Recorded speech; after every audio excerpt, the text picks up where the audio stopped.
Hello everyone, my name is Alireza Falah. I'm a second year master's student in mechanical engineering at Loran University in Savaria Institute of Technology. And I had the honor to win the second place in TDK conference and advance to national competition. I'm going to present my work here today to you. And I want to thank my supervisor, Dr. Habil Matthias Ando, and also uh, Christoph Leber, a PhD student who helped me a lot, and Peter Janusz Tov, who helped me with data collection of CNC machine. Let's delve into the project. I'd like to bring your attention to the importance of CNC machines. These machines stand as the cornerstone of modern manufacturing. These machines, as the milling machine shown in this video here, use computerized controls to perform various tasks such as drilling, milling, or even chamfer making. They use a PLC to change between different tools, and while they have advanced significantly in precision, there is an important aspect in CNC machines that still needs attention. The quality of the workpiece produced by the CNC machine highly depends on the condition of the tool used. And for this, there are different tool monitoring methods. And for our lab, in our CNC machine, in the manufacturing lab, we use a tool probe. Basically, what tool probe is, it has a known position on the CNC table, and by touching the tool, we can detect and measure the dimensions of the tool and put them as the input in the CNC machines. As you can guess, there are some challenges with this traditional method. For example, each time the tool needs to be checked, you have to stop the machining and the tool needs to go to the position of the tool setter. So it's time consuming. Also, it doesn't provide real-time feedback. There are also other methods such as force analysis, which uses a measurement device mounted on the tool, and it can detect the force changes, but it could be very expensive, and for each tool, it would need a different setup. So there is a need for a method that will be fast and efficient, which our research comes into play. Our method used a camera to detect the tool and detect the breakage and even fracture. It is incredibly easy to set up and it's cheap. Here I'm going to go through the steps of our innovative method, which is very cost effective and can be easily implemented. All you need is a camera that can record videos with 60 frames per second, which all modern cameras, phone cameras, are capable of that. So we place the camera inside the CNC cabin. It could be mounted on the wall and have a fixed position. In our experiments, we didn't need to mount it. It was just an experiment, so we put it on the tripod.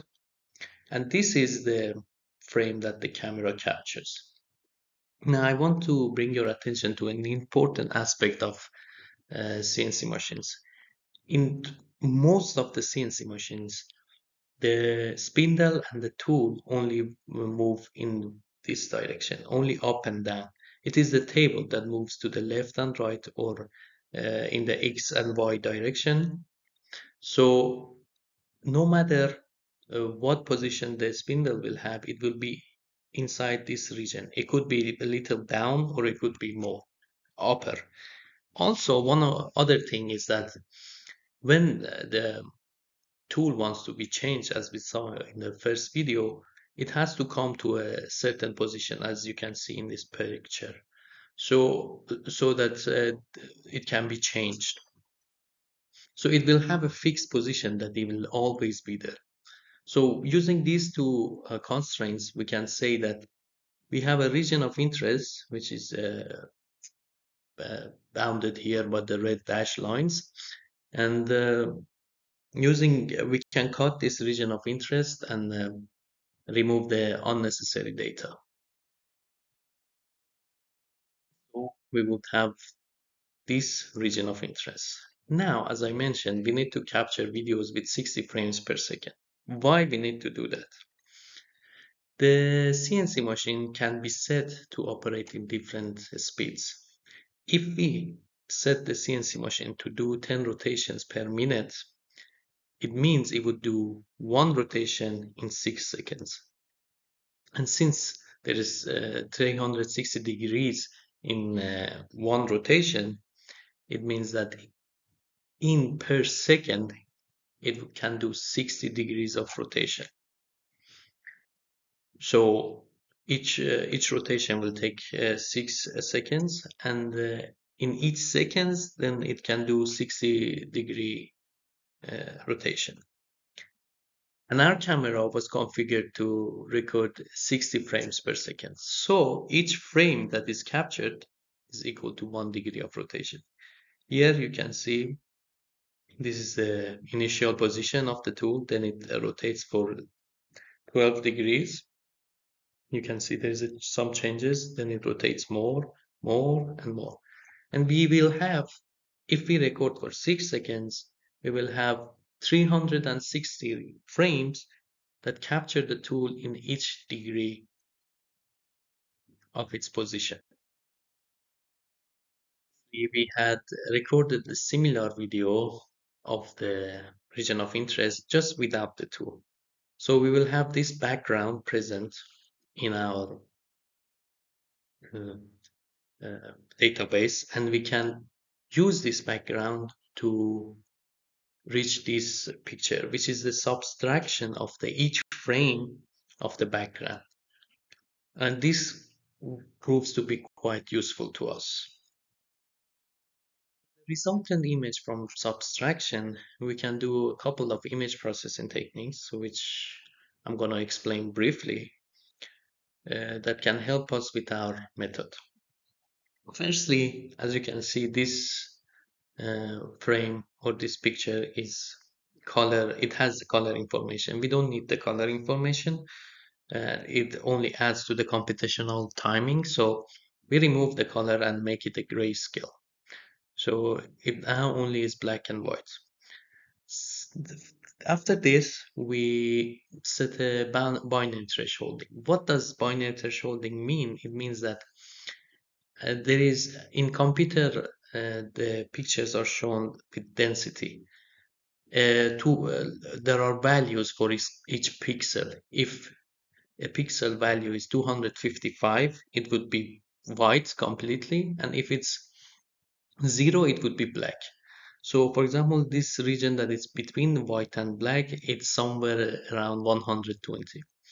With binary thresholding, we can say if the lower boundary, if the value of the pixel is less than 330, just remove it and keep the rest and put their value to white. So what does it do? It removes some areas here that are not really colorful and set the rest to maximum value, which are very present here. But doing so will result in losing some details in the pictures. So what we do next, we use a morphological closing operation, which connects the closed pixels to each other. The more the kernel, it can connect more distances, but we can lose details of the tool edges if we use bigger kernels. So we have to find an optimal kernel that connects the white pixels together as we want, but at the same time not result in less detail in our picture. By experiment, we found that kernel size of 15 is good for us. After that, we just do some counter analysis. Counter analysis is a basic operation that finds the white islands. For example, this is a big island of white pixels because everything is connected together and it's surrounded by black pixels. Here, this is a small white island, a smaller one. And finding these islands, we can choose the biggest one, which will be definitely our tool. Now we have this white island and we don't have any more white pixel in our picture. The specific design of CNC machines, as we talked about it, the CNC machine will always be at a certain position for tool change, and this spindle face will always be here. So if we uh, look at this image like a data, and there are rows which start from 0 until 1200 and something, we can find a row that represents the spindle face. So it will be around 170 if a row that found is our spindle face. And since the CNC machine will always be in this position for tool change, and they are very reliable in their precision, we can say our tool starts at the row 170. Now, using the white pixels and image processings that we did earlier, we can find the last white pixel of the picture. It is done very simple with the computation, and it checks each row, and if there is a row that there is no more white pixels inside, we can know this is our last white pixels. By subtracting these two from each other, we will have the tool height in pixels. Now, each camera has different specifications. For our camera, we calculated that each pixel in this distance from the lens equals to 0.2 millimeters squared. So, using this size of each pixel, we can calculate the height. Multiplying 781 by 0.2, we will have 1.6 millimeters of height. Now, previously, we measured the tool height using measuring devices, and it's shown that the tool height is 153.5 millimeters. And this is done with very precise measuring devices. So we can see that there is an error less than 2%, and we calculated the average of this error, and it was 1.5% average error, which is very desirable, and it can be implemented in industrial situations and scenarios. But we also have some ideas to further enhance the accuracy, which will be explored later. So we can detect the breakage of different tools using our method. Here is a tool that is unbroken. We can see it after the image processing, and this is a tool that is broken. And you can see there is the height difference. These are the same tools after the breakage. Now, as it is with industrial scenarios, the range of problems are quite wide. So, for example, there is another scenario that the tool height uh, doesn't change significantly, and there may be even the tip present, so we cannot detect breakage, but there is a fracture on side of the tool. And using some small changes with our method, we are able to detect these fractures also, which was not possible with the traditional methods, and it further proves of our method's efficiency. Since we were able to find the last white pixel, we can count 50 rows of pixel above it and separate this part from the rest of the image. 50 pixels in our camera will equal to 1 centimeters or 10 millimeters. So we will have 1 centimeter of tool, uh, and we will have it in 360 degrees. So this here you can see for a intact tool which doesn't contain any fracture. And as you can see, we can see even the details. Here we have the small curve in the tool, and it's visible here in our uh, image processed image.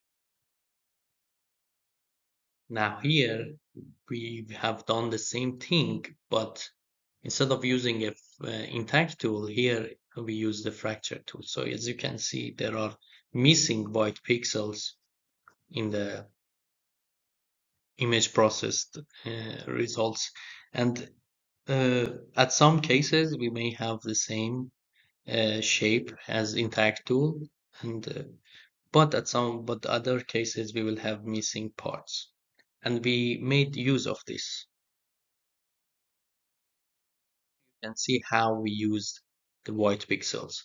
For each degree, we added the number of white pixels together, and we made a summation for each degree. So, for example, at the degree of 180, we will have a range of white pixels around 200 and 2300. And for the intact tool, we observed that we will have a obvious pattern because of the different edges. But when there is a fracture in the tool, we may have a peak that is similar to the peaks of intact tool, but when there are other edges involved, we see that the pattern is broken. So next we use the window filter, which will take the average of, for example, 10 consecutive datas, and use that average as the value of the first data. And what it does, it will smooth out our curves. And as you can see, we have a very visible pattern in our intact tool, and on pattern and random data for our fracture tool. Then if we plot the two curves in the same graph, we can calculate the difference between them and use this area as an indication for tool fracture. If the value of this area is more than a certain threshold, we can say our tool is fractured. Or if the pattern of the fractured tool doesn't comply with the pattern of the intact tool, we can say that our tool is fractured. And this was not possible with the traditional tool monitoring methods, which adds value to our system and method. We mentioned earlier there is a method to further enhance the accuracy of the camera, and it is using a checkerboard. So the camera needs calibration. For example, a pixel here that shows 10 millimeters will not be the same pixel here will not show 10 millimeters. It may show 9 millimeters or more. So using a checkerboard with known dimensions, here we can calibrate the camera that if it is in the angle of, for example, 20 degrees around here, each pixel is a certain amount of millimeters, and if it's here, it's a different one. And we can further calibrate our camera, which I believe will result in even more accurate results. So, in conclusion, we were able to detect not only the tool height difference or tool breakage, we were also able to detect fracture of the tool, which was not possible with traditional tool monitoring methods. Furthermore, our method is cost effective and simple to implement, which is very desirable in small and medium sized manufacturing sites. I would like to thank you for your attention. Goodbye.